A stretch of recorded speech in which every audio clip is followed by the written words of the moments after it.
Hi friends, இன்றைக்கி நம்ம கிச்சனில் ப்ரான் பிக்கிள் தான் செய்ய போகிறோம். நோன்பு டைமில் சில நேரத்தில் ரொம்ப அதிகமான வேலை இருக்கும். அந்த டைமில் சைட் டிஷ் எதுவும் செய்ய முடியாது. இந்த மாதிரி ப்ரான் பிக்கிளை நம்ம ஃபஸ்ட்டே ரெடி பண்ணி வச்சுக்கிட்டா ரொம்ப ஹெல்ப்ஃபுல்லாக இருக்கும். அதுக்கு நான் இன்றைக்கி 1/2 கிலோ அளவுக்கு மீடியம் சைஸ் ப்ரான் எடுத்து க்ளீன் பண்ணி வச்சுருக்கேன். அதில் 1 டீஸ்பூன் மஞ்சள் தூள், 1 table spoon chilli powder, 1 table spoon salt இதெல்லாம் சேர்த்து நல்லா மிக்ஸ் பண்ணி வச்சுக்கலாம். அரை மணி நேரம் கழித்து ப்ரான் ஃப்ரை பண்ணுறதுக்காக கடாயில் 1/2 கப் அளவுக்கு எண்ணெய் சேர்த்துருக்கேன். எண்ணெய் நல்லா சூடானதுக்கப்புறம் மேரினேட் பண்ண ப்ரான் சேர்த்து ஃப்ரை பண்ணிக்கலாம். ப்ரான் ரொம்ப கிறிஸ்பி ஆகக்கூடாது, மீடியம் கிறிஸ்பியாக இருக்கையிலேயே எடுத்துடலாம். இதே மாதிரி எல்லா இறாவையும் ஃப்ரை பண்ணி எடுத்துக்கிறேன். இப்போ ஃப்ரை பண்ண பேனில் இருக்கிற மசாலா வேஸ்ட் பண்ணாமல் எடுத்து சேவ் பண்ணி வச்சுக்கலாம். இப்போ ஊறுகாய் செய்கிறதுக்கு 200 ml அளவுக்கு ஆயில் சேர்த்துருக்கேன். எண்ணெய் நல்லா சூடானதுக்கப்புறம் கொஞ்சமாக கடுகு சேர்த்துக்கலாம். கடுகு பொரிஞ்சதுக்கப்புறம் 1 இன்ச் அளவுக்கு பட்டை சேர்த்துருக்கேன். இது நம்மளோட ப்ரான் ஊறுகாய்க்கு நல்ல ஃப்ளேவர் கொடுக்கும். கொஞ்சமாக கருவேப்பிலையும் சேர்த்துக்கலாம்.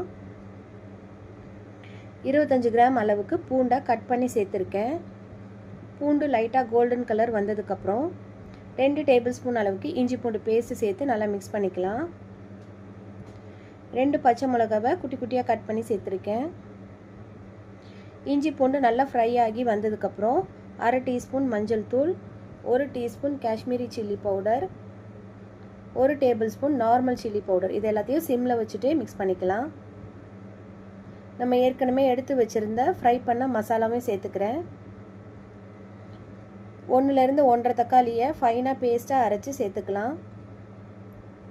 1 டீஸ்பூன் உப்பும் சேர்த்துக்கிறேன். தக்காளி நல்லா வெந்து தொக்கு பதத்துக்கு வரணும், அது வரைக்கும் நல்லா வேக வச்சுக்கலாம். இப்போ நல்லா வெந்து தகதகன்னு எண்ணெய் பிரிஞ்சு வந்துருச்சு. இந்த ஸ்டேஜில் 1 டீஸ்பூன் கரம் மசாலா சேர்த்துட்டு ஃப்ரை பண்ண எறாவையும் சேர்த்துக்கலாம். இஞ்சி பூண்டு தக்காளி எறா எல்லாம் நல்லா மிக்ஸ் ஆகி எண்ணெய் பிரிஞ்சு வந்ததுக்கப்புறம் அடுப்பை ஆஃப் பண்ணிவிட்டு 1 லெமனோட ஜூஸ் சேர்த்துக்கலாம். இந்த மாதிரி சேர்க்கையில் 3 நாள் வரைக்கும் வெளியே வச்சு யூஸ் பண்ணலாம். நீங்கள் அதிக நாள் வைக்கணுன்னா லெமன் ஜூஸ்க்கு பதிலாக 1/4 கப் அளவுக்கு வினிகர் சேர்த்துக்கோங்க. இப்போ நல்ல டேஸ்டியான ஜூஸியான ப்ரான் பிக்கிள் ரெடி ஆயிடுச்சு. சாப்பிட்டு என்ஜாய் பண்ணலாம்.